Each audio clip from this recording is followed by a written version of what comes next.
오늘의 정치권 소식 최영일 시사평론가, 이종훈 정치평론가 두 분과 이야기 나눠보겠습니다. 어서 오십시오. 안녕하세요. 네. 안녕하세요. 자, 고향 출마냐, 수도권 험지냐, 아니면 경남 양산이냐. 홍준표 전 자유한국당 대표와 한국당 공천관리위원회 기싸움이 팽팽합니다. 관련 영상 보고 이야기 나눠보겠습니다. 너는 계획이 다 있구나.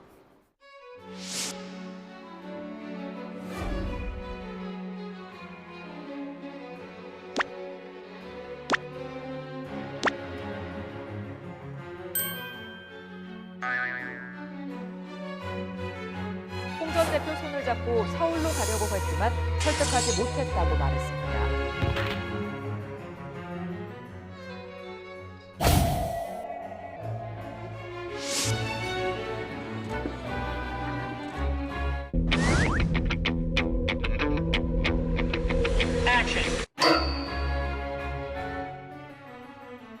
묻고 더블로 가. 묻고 더블로 가.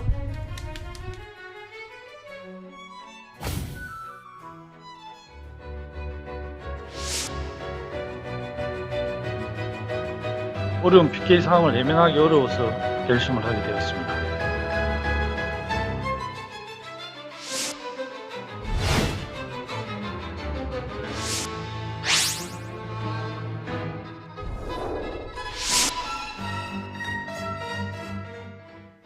네, 홍준표 전 대표 승부수가 통할지 지금부터 좀 전망을 해보겠습니다. 황교안 대표 백댄서는 안 하겠다 네. 얘기를 하고 지금 던진 곳이 수도권 험지 대신에 PK 험지, 맞습니다. 양산에 나가겠다. 네네. 이런 그 전략을 역제안했는데 어떻게 보십니까? 그러니까 홍준표 전 대표가 경남 고향에 나가겠다는 게 많은 이야기를 했는데 주로 편집돼서 인용되는 게 있어요. 자, 25년간 나는 당에서 보내는 험지에 갔었다. 예. 그런데 이제 좀 이 고향에 처음으로 출마하겠다는데 그것을 꼭 막아야 되겠느냐 이렇게 항변을 했는데 좀 고집 같은 느낌이죠. 백댄서도 나는 황교안 대표하고 같이 내가 뒤에서 지원하는 역할을 안 하겠다. 네. 나는 안 다치겠다. 이런 표현으로 들리지만 사실은 경남으로 출마하는 거에 대한 변을 상당히 계획적으로 내놓은 이야기가 있었어요. 아, 예. 어떤 한강 얘기예요? 벨트에만 집중해서 될 게 아니다. 예. 낙동강 벨트가 중요하다. 아. 2년 후에 대선을 바라보면 PK 지역이 예전 같지가 않다. TK, PK는 보수의 텃밭이다. TK는 모르지만 PK는 바뀌었다라는 네. 얘기예요. 또 문재인 대통령의 고향도 경남이고요. 지금 이제 이 사실 지난 총선에서 경남의 의석은 한국당이 많이 가지고 있는 게 현실입니다만 지금 20대는 최악의 국회로 평가받았고 예. 가장 최근 선거는 2018년 지방선거란 말이에요. 예. 지방선거는 부울경, 광역, 기초 사실은 민주당이 거의 압도적으로 승리를 했습니다. 이걸 보면은 대선을 염두에 둔다면 한강벨트 못지않게 낙동강 벨트도 중요하다. 나도 험지 지키는 거다. 예. 근데 고향은 뭔가 험지가 아니고 양지 같은 느낌이잖아요. 그러다 보니까 수도권으로 올라가진 않겠는데 경남에도 험지가 있다.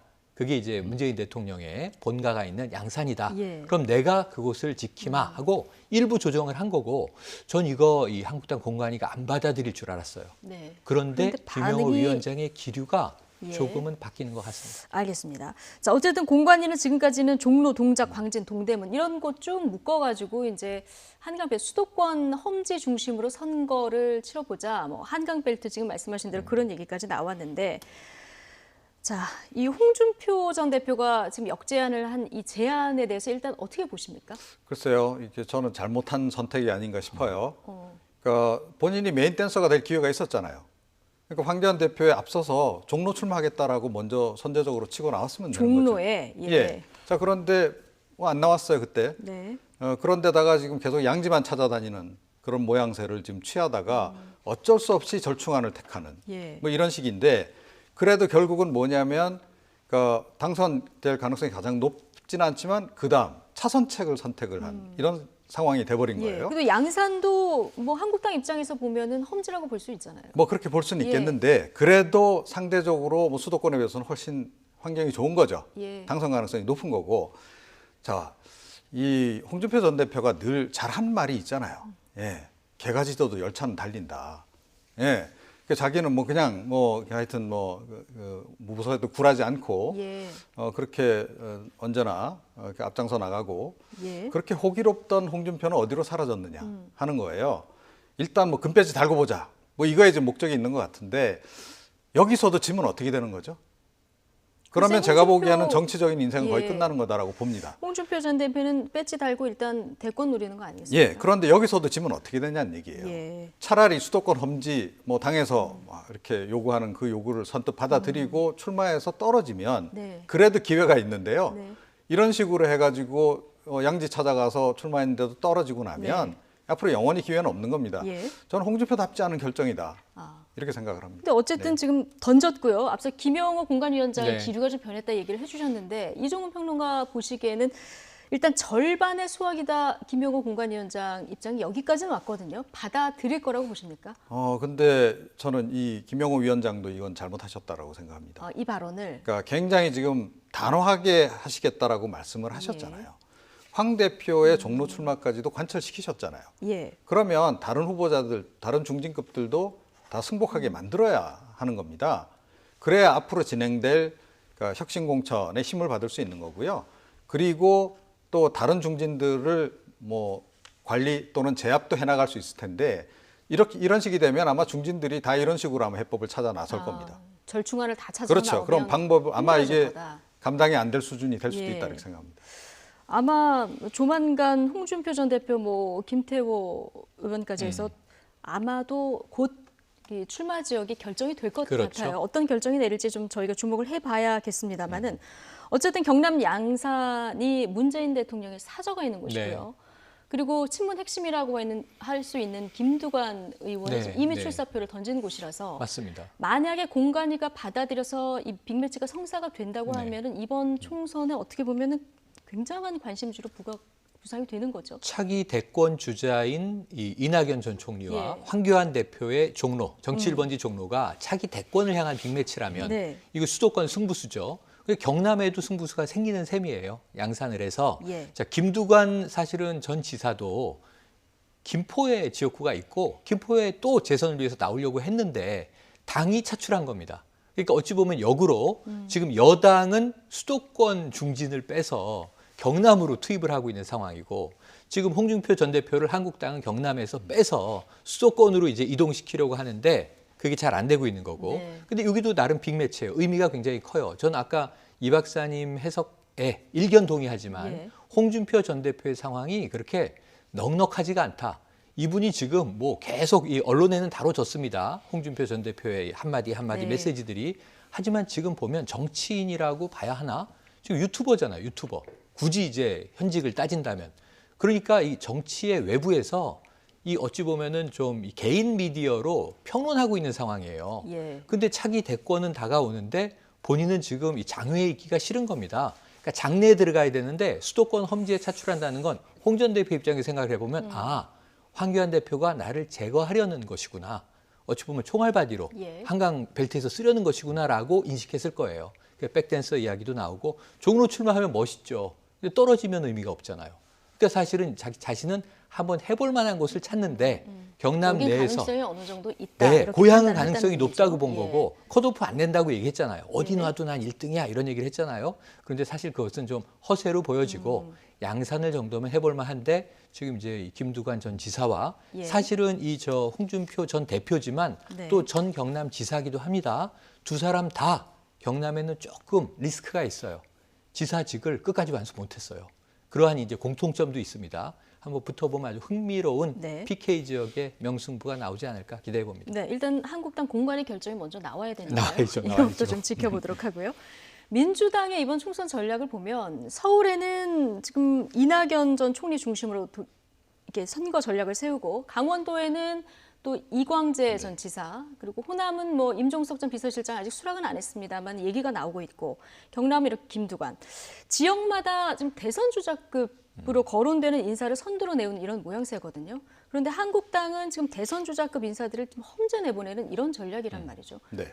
이런 양쪽의 전략을 어떻게 평가하십니까? 뭐 글쎄 뭐 나름 이제 다 의미는 있다라고 저는 생각을 해요. 그런데 이게 당에서 이 대선 주자급이다라고 생각하는 거하고 일반 국민들이 생각하는 거하고는 또 좀 이 온도차가 있다. 상당히 큽니다, 예. 사실은. 그런데 그걸 너무 지금 본인들 위주로 좀 생각하는 거 아닌가 이런 생각이 좀 들긴 해요. 예. 그런데 뭐 일단은 그래도 그러니까 굳이 비교를 하자면 그러니까 지금 더불어민주당이 현재까지는 좀 더 그 득표력이 있는 방향으로 선택을 지금 하고 있는 건 분명하다. 이런 생각이 좀 들고요. 예. 최근에 뭐 이제 여러 가지 그 뭐 공천하는 과정에서 몇몇 분들 이제 좌절시키기도 하고 했는데 예. 그런 위험 변수 관리도 아직까지는 비교적 잘하고 있는 잘하고 편인 것 있다. 같다. 이렇게 여당이. 생각을 해요. 네. 자유한국당은 아직은 잘 모르겠어요. 그러니까 지금 현재 결정된 게 황교안 대표 종로 출마시킨다. 그거 말고는 없단 말이에요. 아직까지 뚜렷하게. 그런데다가 조금 전에 이제 말씀드렸듯이 김영호 위원장이 확실하게 개념을 잡고 확실한 빅픽처에 따라서 과단성 있게 지금 이제 공천을 해나갈 필요도 있고 예. 그야말로 선수 배치를 잘해야 되는 건데 그게 지금 아직까지는 확연히 좀 보이질 않아서 평가를 하기는 좀 이른데 그런데 조짐은 그렇게 썩 좋아 보이진 않는다.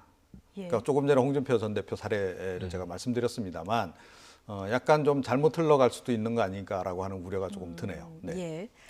자, 민주당이 지금까지는 좀 앞서가고 있다 이런 평가를 해주셨는데, 자, 정봉주 전 의원 어제 울먹이면서 기자회견을 했습니다. 뭐 전체적 느낌으로 보면은 당의 결정을 받아들일 것 같은데요. 네.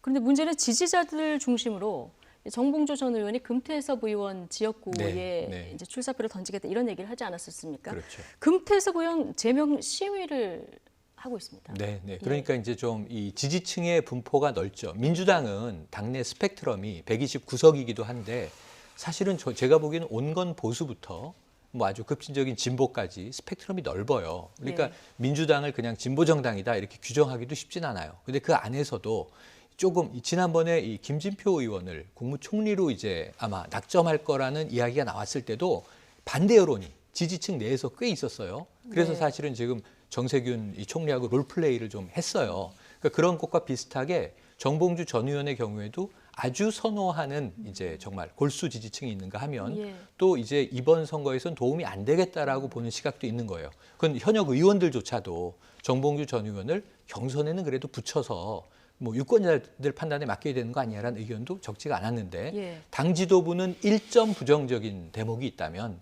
지역 선거가 문제가 아니라 전국 선거 여론에 영향을 줄 수 있으므로 배제하고 가겠다라는 방침을 그냥 이제 관철하고 있습니다. 예. 이 상황에서 말씀하신 대로 금태섭 의원에 대한 이 당내 그 지지층 내에 이제 반대 기류가 정봉주 전 의원에게 쏠렸었는데 네. 그 이제 내부에서 소신 발언을 경합하는 한 부분에 방식이 대해서, 좌절되니까 그런데 지금 정봉주 전 의원의 입장이 완전히 깔끔하게 정리된 건 아니에요. 네, 좀 눈물의 기자회견을 애매합니다. 보니까 예. 당에 요구한 것이 있는 것 같아요. 후속 조치를 보고 다음 예. 행보를 하겠다. 그러니까 당이 나에게 그러면 좋다. 부적격으로 판정을 했으니 예. 그 다음에 하는 것을 보고하겠다. 그래서 이게 좀 아슬아슬한 대목이 있습니다. 여차하면 지금 이 야권과 보수 언론에서는 그러면 또 결국 딜하는 거 아니냐. 그러면 이제 불출마시키는 대신에 지금 임동호 의원 말이에요. 지금 이제 기소되고 문제가 있지 않습니까? 그런데 이 상황에서 뭔가 그럼 불출마의 대가를 또 지급하는 것 아니냐. 이런 식의 해석이 이미 나오고 있어서 예. 이거 굉장히 아슬아슬하고 근데 실제로 딜이 있다면 예. 정봉주 전 의원은 이것을 공개적으로 언급하지 않았을 것이다. 예. 딜이 있었다고 만약 가정한다면 예. 언급했다는 점에서 그게 뭘지 좀 물음표가 찍히는 정봉주 대목입니다. 전 의원이 그렇다면 바라는 당 후속 조치는 뭘까요? 글쎄 뭐 여러 가지를 생각해 볼 수 예. 있죠. 그러니까 뭐 하여튼 본인이 뭔가 하여튼 그 당 지도부, 그러니까 뭐 이해찬 대표일 거라고 저는 보는데요. 좀 구체적으로 요구한 사안이 좀 있는 것 같긴 해요. 뭐 이제 그게 뭐 그런 자리일 수도 있을 것이고 예. 정치권에서 보통 흔히 그렇게 하니까 또는 이제 뭐 그러니까 다음번은 반드시 보장해 달라라든가 네. 뭐 이제 그런 거일 수는 있다라고 출마가 생각합니다. 아니더라도 다른 뭐 역할을 할 수 있게 그렇죠. 해달라고 뭐 이런 예, 이제 그런 거죠. 그러니까 얘기예요. 다음번 예. 출마를 보장해 달라는 얘기는 그 지역구를 결국 보존할 수 있도록 해달라는 얘기. 예. 이로 이제 보통 정치권에서는 해석을 합니다. 예. 그게 이제 여러 가지 이제 의미가 있을 수 있는데 어찌 됐건 네. 그래서 지금 뭐 그런 게 있는 것 같긴 한데 그럼에도 불구하고 정봉주 전 의원처럼 끝까지 버티는 경우까지 일단 주저앉혔다는 게 굉장히 중요하다라고 저는 봐요. 이게 더불어민주당이 지금 굉장히 잘하고 있는 부분이다. 예. 그러니까 자유한국당도 그렇게 하지 않으면 아마 이 공천 후유증 네. 엄청날 거다. 그렇게 생각을 합니다. 알겠습니다. 출사표를 던졌었던 여야 인물 중심으로 좀 얘기를 나눠봤고요. 요즘 아마 가장 기분 좋은 소식하면 영화 기생충, 이 아카데미 작품상을 비롯해서 4개 부문 트로피를 거머쥔 이 뉴스, 뭐 봐도 기분 좋은 소식인데요. 총선이 다가오니까 여야 할 것 없이 영화의 성과를 선거 마케팅에도 활용하고 있는 모습도 눈에 띕니다. 여야 목소리 듣고 오시겠습니다. 대기업인 CJ그룹의 지원이 없었더라면 오늘날 같은 쾌거가 있었을까 다시 한번 생각하게 됩니다. 경영상의 어려움에도 불구하고 이런 전폭적인 지원을 해준 CJ그룹에 우리가 축하하고 감사를 해야 된다. 저는 이렇게 생각을 합니다. 봉준호 감독은 대구 출신입니다. 대구 69년에 대구시에서 태어나 초등학교를 다닌 우리 감독인데요. 저도 동시대에 그 이웃 동네에서 학교를 같이 다녔습니다. 우리 같은 250만 대구 시민들과 함께 봉 감독에게 다시 한번 축하의 말씀을 드립니다. 너는 계획이 다 있구나. 영화 기생충의 유명한 대사입니다. 이를 패러디해서 대한민국 정부야, 너는 계획이 다 있구나 라고 말씀드리고 싶습니다. 우리 정부가 신종 코로나 바이러스 대응에 심혈을 기울이고 있기 때문입니다. 기생충 삼행시로 표현하며 마무리하겠습니다. 기생정당은 생겨서는 안 됩니다. 충분히 법에 근거하여 중앙선관위가 판단할 것을 기대합니다. 네, 지금 여당에서도 뭐 삼행시도 짓고 얼굴 합성해서 의정 활동 뭐 포스터도 만들고 굉장히 선거 마케팅 뭐 여당도 적극적이네요. 네, 뭐 어느 정도는 활용하고 싶은 그런 욕구가 있겠죠. 그런데 제가 이 국민 여러분들에게 호소하고 싶어요. 어떤 점을 저는 차라리 잘 됐다라고 생각하는데 예. 이번에 기생충 마케팅을 활발하게 벌이는 정치인이야말로 정치 기생땡이다. 너무 강한 발언 아니십니까? 예. 자, 그러니까 제가 보니까 뭐 좀 어이없는 주장들이 굉장히 많이 나와요. 예. 뭐 기념관을 만들겠다, 별 얘기가 다 나옵니다. 생가터를 뭐 보존을 해서 뭐 이런 얘기도 나오고 뭐 지금 뭐 그런데 조금 전에 자유한국당 뭐 강효상 의원도 나왔습니다만 자유한국당은 일단 사과부터 해야 되는 거 아닌가요? 예. 예, CJ그룹에 대해서도 사과부터 해야 되는 게 마땅한 거고 봉준호 감독에 대해서도 사과부터 해야 되는 거죠. 예. 그러고 나서 참 진심으로 축하한다. 예, 앞으로는 우리가 굉장히 돕겠다. 이렇게 이야기를 해야 되는데 네. 그걸 어떻게 활용할 생각만 하느냐. 참 좀 어이가 없다 이런 생각을 좀 하게 됩니다. 예. 그러니까 한국당 조금 전에 강효상 의원 이웃 동네에서 초등학교 다녔다 네, 이 얘기까지 네. 나왔습니다. 뭐 봉준호 영화박물관을 대구에 짓자 이게 이제 한국당에서 나온 얘기이다 보니까 자, 이분이 가만히 있을 리 없겠다. 그래서 저희가 논평을 좀 찾아봤더니 네. 진중권 전 교수 봉준호 이미경 블랙리스트 올려놓고 이 쾌거에 숟가락 올리고 있다 지금 말씀하셨는데 이 부분을 또 신랄하게 비판을 했더라고요. 이게 선거가 정치 마케팅이죠. 마케팅이니까 이 스스로의 자력으로 안 되면 무엇이든 국민이 좋아하는 것들을 끌어와야죠. 저는 아마 이번에 팽수하고 같이 좀 선거운동 돌고 싶은 분들이 굉장히 많을 것 같아요. 예. 그러니까 국민이 좋아하는 거는 무조건 내 편, 내 거. 이건 뭐 우리가 선거 때마다 늘 봐오던 거라 이 박사님께서 논평하신 거에 좀 100% 공감인데 또 한 가지 말씀드릴 것은 사과할 것, 지나간 그 바로 얼마 안 된 역사예요. 사과할 건 사과하되 또 하나는 이런 거예요. 스스로 문화예술을 있는 그대로 문화예술로 보고 우리 현실의 고단한 삶을 영화가 이렇게 반영해서 서민들의 애환을 영화로 표현했구나. 참 창의적이다라든가 와닿는다라든가 이런 이제 좀 이 문화예술에 대한 건강한 평을 했으면 좋았는데 네. 그동안 비판했어요. 뭐냐면 이번 선거도 제가 제일 걱정하는 건 이데올로기 선거다. 국민들에게는 이념이 큰 의미가 없는데 정치인들 자기들끼리 진영도 짜고 이념도 이야기하고 빨간색이네 파란색이네 노란색이네 또 이러고 싸우고 있거든요. 지금 이미. 그런데 이 봉준호에 대해서는 왜 여긴 무풍지대가 됐을까? 위인이 됐을까? 어찌 보면 그동안은 좀 불온한 감독 아니야?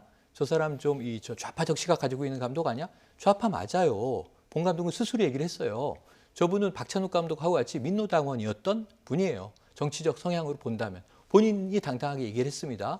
그래서 보수 정권에서는 불이익을 많이 받았죠.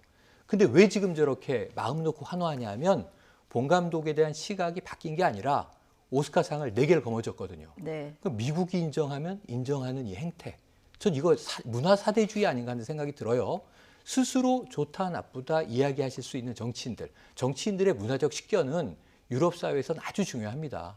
근데 우리나라에서는 폄훼하고 비판하고 이념의 색안경으로 규정하고 그러다가 헐리우드에서 상 4개 타니까 왜 저렇게 180도 입장이 바뀌는지, 그럼 오스카상의 권위가 우리 정치인들에겐 그렇게 위대한 것인지. 네. 그래서 어찌 보면 앞으로도 열심히 일할 중견 감독인데 너무 위인의 반열에 일찍 올려놓지 마셔라. 정치권에서. 예, 생가를 예. 누적하는 게 웬 말입니까? 정치권에서 너무 이용하지 네. 말아라. 이런 아니 제가 이런 분위기 것까지. 같으면요. 예. 다음번에 봉준호 이 감독을 대통령 후보로 내세우자라는 얘기 또 나올 겁니다. 아, 진짜요? 그럼요. 반기문 전 사무총장 같은 경우에도 안 그랬나요? 예. 그러니까 너무 빨리 이렇게 위인의 반열로 좀 올려놓는다는 말씀하셨는데, 이거 뭐 빨리 올려놓고 그 다음에는 정치적으로 활용하려고 들고 뭐 또 정치적으로 또 입맛에 안 맞으면 또 그냥 팽하고, 그렇죠. 이런 식으로 그 인물들을 우리가 이렇게 좀 이렇게 값없이 결과적으로 이렇게 만들어버린 이런 거는 좀 네. 그만했으면 좋겠고, 예. 각자 자기 분야에서 정말 최고인 인물들은 그 분야에서 인정. 그냥 그 분야에 계속 일할 수 있도록 맞습니다. 그냥 정치권이 놔둬라. 예. 그리고 지금 사실은 대한민국 정치만 잘 되면 돼요. 맞아요. 영화인도 세계적이죠. 기업도 세계적인 기업 나왔죠. 정치만 후진적이에요. 예. 이거 보면서 이번에 반성해야 되는 거죠, 오히려. 그러니까 우리는 왜 저렇게 정치를 저렇게 선진화 못했나 하는 부분에 대해서 진짜 반성해야 되는 거고요. 이건 뭐 여야 모두 다 포함해서 예. 정치를 어떻게든 좀 세계 수준으로 좀 올리기 위해서 좀 노력을 해야 될지, 그 부분을 좀 더 고민을 좀 더 많이 해줬으면 좋겠습니다. 네, 정치만 잘하면 된다. 이종훈 평론가 이렇게 얘기하니까 최영일 평론가가 옆에서 끄덕끄덕 공감입니다. 하셨는데요. 예, 공감한다 표시를 해주셨는데, 어쨌든 뭐 이런 논란 속에서도 영화 뭐 마케팅까지 등장하는 걸 보면 선거가 임박했구나, 그렇죠. 이런 생각이 듭니다. 지금 보수 통합 생각보다 좀 속도를 좀 내고 있는데, 원래 이름이 대통합신당 이렇게 당명으로 가나 했는데요. 지금 새보수당 쪽에서 새로운 한국당, 이 이름을 새보수당 쪽에서 제안을 했어요. 네. 어떻게 보십니까? 뭐 반반으로 하자는 거죠. 반반으로. 예. 그래도 새로운 보수당 반반을 넣었지만 이렇게 되면 한국당 이미지가 좀 강한 거 아닌가요? 이제 그렇긴 한데요. 네. 지금 새로운 보수당 쪽에서 지금 지도부, 그 통합신당의 지도부 구성 관련해 가지고 예. 사실은 뭐 상당히 좀 적잖이 지분을 요구하고 있는 것으로 좀 전해지고 있습니다. 뭐 지분 뭐 우리는 상관없다라고 지금 이야기하고 있고, 지분 요구한 적 없다라고 얘기하고 있으나 결국 그 얘기가 그 얘기거든요. 그래서 이게 좀 상당히 난항을 겪고 있는 건데, 지금 이제 그런 것을 좀 상당히 염두에 둔 포석인 것 같아요. 그래서 당명도 반반으로 해서 우리는 어디까지나 당대당 통합인 거고, 예. 그렇기 때문에 절반씩 서로 지분을 갖는 거다라는 걸 강조하고 싶은 거죠. 예. 자유한국당 지도부 쪽에서는 그게 무슨 얘기냐, 그냥 우리 이미 최고위원회에 있는데 그 당신들 뭐 몇 사람만 들어와, 지금 이제 이 얘기를 지금 하고 있는 거거든요. 그런데 새로운 보수당은 그걸 지금 거부하고 있는 겁니다. 예. 그런 속사정들이 좀 반영된 그런 장면이 아닌가 이렇게 생각을 합니다. 예.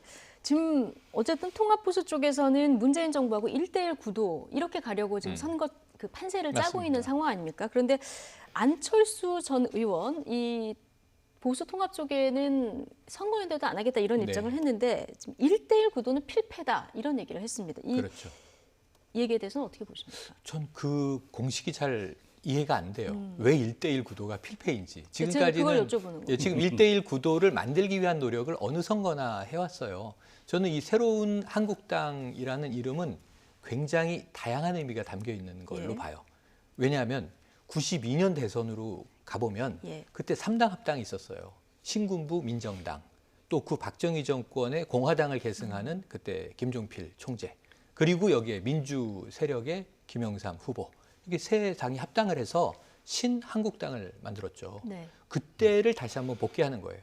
지금 뭐 우리 공화당까지 친다면 박근혜 전 대통령에 대한 애정을 많이 보이고 있고, 한국당은 지금 크긴 한데 좀 고민이 있고, 새로운 보수당은 개혁으로 가자. 이 세 당이 합쳐서 신한국당을 좀 계승하는 새로운 한국당으로 가야 되지 않느냐.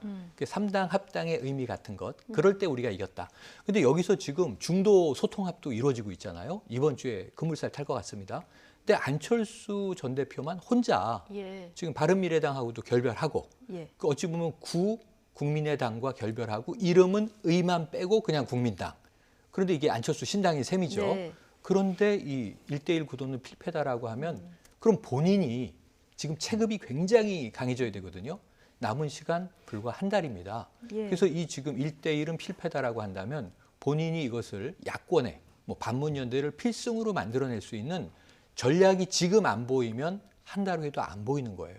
만약에 한 2, 3주 후에 짠 꺼냈을 때 네. 대반전을 정치권에 만들어낼 수 있는 유권자의 표심을 확 뒤집을 수 있는 사랑의 재개발, 노래 가사 같은 싹 다 갈아엎는 뭐가 나올 수 있으면 모르겠는데 한국 정치사상 그런 게 나온 적은 없거든요. 네. 그래서 지금 없는 것은 총선 때도 없는 것이다. 예. 이 말이 의미가 있는 게 아니라 뭔가 보여줘야 될 텐데 알겠습니다. 조금은 허망한 감이 있습니다. 예. 자, 그런데 선거 연대도 없다, 연대까지도 없다 이렇게 잘라 말한 안철수 위원장. 그런데 이것만은 야권 연대를 통해서 제가 21대 국회에서 추진하겠다 한 얘기가 있습니다. 사법개혁 공약으로 추미애 법무부 장관의 탄핵 추진, 그리고 고위공직자 범죄 수사처의 기소권 폐지 등을 내걸었는데요. 듣고 오시겠습니다. 공수처는 대통령의 영향에서 벗어나야 합니다. 이를 위해 공수처장 임명 절차를 전면 재검토해야 합니다. 국민당은 수사기관의 장에 대한 대통령 인사권을 국민이 직간접적으로 견제하도록 해서 수사기관의 정치적 중립성과 독립성을 보장하겠습니다. 검찰청장, 공수처장, 경찰 수사기관의 장, 독립수사청의 장을 임명할 때 먼저 국회에서 추천위원회를 구성해서 추천하도록 하겠습니다. 울산시장 관건 선거, 공작 선거와 관련해서 청와대 선거 개입 진상규명 청문회를 그리고 추미애 법무부 장관에 대한 탄핵을 추진하겠습니다. 21대 국회에서 범야권 연대로 사법 정의를 실현할 것입니다. 네, 추미애 장관 탄핵 추진, 그리고 공수처의 기소권 폐지. 안철수 위원장, 지금까지 조금 발언이 애매모호하다 이런 지적들이 있었는데 굉장히 구체적으로 밝혔습니다. 그리고 21대 국회에서 야권 연대로 추진하겠다라는 얘기를 했는데 선거에서는 끝까지 독자 노선을 취하겠다고 했는데 지금 이후에는 연대해서 이 부분만은 통과시키겠다 얘기를 했습니다. 어떻게 보십니까? 네, 이제 시차 적응이 조금 끝나가시는 것 같아요. 이제 시차 적응이 그래서 끝나는 현실 것 같아요. 감각이 예. 좀 이제 되돌아오시는 것 같아요. 그러니까 현실 이슈 이제 뛰어드시기 시작했는데 그럼에도 불구하고 좀 약하지 않나 이런 생각이 들어요. 그렇습니다. 자, 그러니까 예. 뭐냐 하면 지금 자유한국당 쪽은 문재인 대통령 탄핵을 거론하고 나섰어요. 왜 그랬겠습니까? 그러니까 정권 심판론을 지금 몰고 가겠다는 거고 황교안 대표도 상대가 지금 이낙연 전 총리로 정해졌지만 그러니까 이낙연 전 총리를 겨냥하기보다는 오히려 문재인 대통령을 자꾸 겨냥을 할 겁니다. 자, 그렇게 해서 문재인 대 황교안 구도로 이번 총선을 가져가야 된다라는 생각을 가질 거예요. 그건 선거 전략가라면 누구나 그렇게 구도를 잡아갈 거예요. 자, 이게 이제 조금 전에 안철수 전 대표가 필패라고 이야기한 1대1 구도를 이렇게 일부러라도 만들어가는 과정인 건데, 안 전 대표는 지금 1인자도 아닌 추미애 장관을 지금 탄핵하겠다라고 지금 이제 선을 예. 치고 나섰는데, 이래가지고 과연 이렇게 국민들이 확 관심을 가질 수 있을까? 이런 생각이 일단 좀 네. 듭니다. 그리고 그러면 1대1 구도가 필패면 1대2 구도는 필승이냐는 거예요. 예. 그리고 왜 그 선거 막판에 가서 소수 정당하고 이 거대 정당들도 나머지 잔류한 소수 정당하고도 선거 연대를 왜 하겠습니까? 예. 그러니까 1대1 구도에서도 그래도 조금이라도 유리한 구도를 만들기 위해서 그걸 다 하는 건데 안철수 전 대표의 이 얘기는 아무리 정치공학적으로 접근하는 게 문제다라는 지적을 많이 한다 손 치더라도 예. 그래도 정치공학이 작동하는 건 분명히 일부분 있는 건데 1대1 구도면 필패다 이거를 너무 좀 그러니까 정치공학적 관점에서 보자면 산술적으로도 좀 말이 안 되는 그런 지금 얘기를 지금 자꾸 하고 계신다. 그러니까 예. 비현실적이라는 얘기를 자꾸 주변에서 듣게 되는 게 아닌가 이렇게 생각합니다. 예, 알겠습니다. 어쨌든 안철수 위원장이 탄핵을 추진하겠다는 추미애 법무부 장관. 어제 취임 후에 첫 기자간담회를 열었는데요. 검찰 내부에서 수사와 기소 판단의 주체를 분리하겠다 이런 얘기를 했습니다. 또 최근 논란이 됐었던 선거 개입 사건 공소장 비공개에 대한 입장도 거듭 밝혔는데요. 함께 듣고 오시죠. 검사의 수사 개시 사건에 대해서 내외의 다양한 검증을 강화하는 한편 검찰 내부에서 수사와 기소의 판단 주체를 달리 하는 방향의 제도 개선도 검토하겠습니다. 검찰에서 중요 사건을 직접 수사해서 기소하는 경우에도 그 중립성과 객관성을 잃을 우려가 있기 때문에 객관성, 합리성을 담보하기 위한 내부적 통제 장치가 필요하다고 생각이 됩니다. 최근 공소장과 관련된 법무부의 조치도 사실상 간과되어 왔던 헌법상의 무죄 추정의 원칙, 형사 피고인의 공정한 재판을 받을 권리, 공판 중심주의, 공소장 일본주의가 실질적으로 지켜질 수 있도록 그동안 잘못된 관행을 바로잡기 위한 첫 걸음입니다. 네. 자, 검찰 내 수사 기소 주체 분리. 이건 이제 검찰 내부에서 통제가 있어야 된다. 이런 네네. 논리인데. 자, 뭐 시범적으로 실시할 수 있다 얘기는 하지만 일단 이게 선행이 법이 먼저 개정돼야 되는 거 아닙니까? 네, 그런 예. 면이 있습니다. 왜냐하면 지금 이제 수사한 팀이 그냥 기소를 해서 재판까지 공소 유지하면서 끝까지 이제 유죄를 얻어내는 일관된 방식인데 네. 쉽게 말씀드리면 기소를 더 엄격하게 해야 한다. 네. 기소 여부에 대해서 더 객관적이고 공정한 판단을 한 번쯤은 거쳐야 한다. 그래서 기소만 전담하는 검찰 내 조직을 둘 것이냐, 부서를 네. 혹은 그 기소를 한 번쯤은 필터링하고 다시 돌아와서 수사팀이 이제 재판을 맡는 쪽으로 갈 것이냐, 이런 이제 제도적인 이야기인데요. 말씀하신 대로 입법까지 가야 될 대목이고 검찰 개혁에서 전 중요한 부분이라고 보는데 예. 안타까운 내용으로 점은 들어가면, 검찰이 예. 조금 빨랐죠. 13명의 청와대 인사를 포함한 이번에 하명 수사 관련 기소를 먼저 해버림으로써 네. 자꾸 청와대의 비위 의혹을 막는 것처럼 보이는 대목은 조금 안타까움이 있습니다. 예. 어제 이제 공소장 비공개한 부분에 대한 기자들의 질문이 많았는데 검찰, 언론의 유죄 추정 이런 부분을 바로잡기 위함이다. 이런 얘기를 하기도 했습니다. 뭐 이 또한 공소장 비공개를 원칙으로 하려고 하면은 법 개정해야 하는 문제이기도 하고요. 여러 가지로 이제 현행 지금 문제점이 되는 부분들을 주장을 했는데요. 이 부분은 어떻게 보십니까? 제가 보기에는 지금 추미애 장관이 최근에 주장하는 것들은 다 성사되기 어려운 주장들이다라고 생각을 해요. 그러니까 지금 이제 이번에 새로 내놓은 뭐 수사와 뭐 기소를 분리한다는 문제도 굉장히 비효율적인 선택을 하게 되는 겁니다. 그러면 기소를 담당하는 그럼 검사는 사건을 파악을 해야 될 거 아니에요. 네. 파악하는데 엄청난 시간을 또 들여야 된다는 얘기입니다. 거의 수사하는 수준만큼의 시간이 들어갈 수밖에 없을 텐데 그 현재 검사 인력 안 그래도 지금 뭐 검찰 조직 수사하려고 하면서 이걸 과연 감당해낼 수 있을지 좀 의문이다. 그래서 성사되기가 그래서는 어려울 거다라고 좀 보고요. 그리고 예. 기소 부분은 사법부에서 이미 통제를 다 합니다. 아시겠지만. 뭐 구속영장 발부 단계부터 시작해서 사법부에서 계속 판단을 내려서 관리를 해주고 있어요. 자, 그래서 사실은 검찰이 월권하기가 굉장히 어려운 상황인데 네. 그 부분까지도 검찰이 셀프 검증을 하도록 더 만들겠다라는 것이 과연 효율적인지 잘 모르겠고요. 공소장 공개 부분은 그건 이미 참여정부가 그거를 사법개혁 차원에서 허락을 했을 때부터 명분이 이미 그쪽으로 다 넘어간 상태. 그걸 네. 다시 역사를 다시 이제 뒤엎겠다라고 하는 거는 말이 안 된다. 근데 법을 잘 아시는 추미애 장관이 그럼에도 불구하고 왜 이런 얘기를 계속 하실까? 추미애 장관은 이 이슈가 계속 총선 과정에서도 주요 이슈가 되길 원하시는 것 같아요.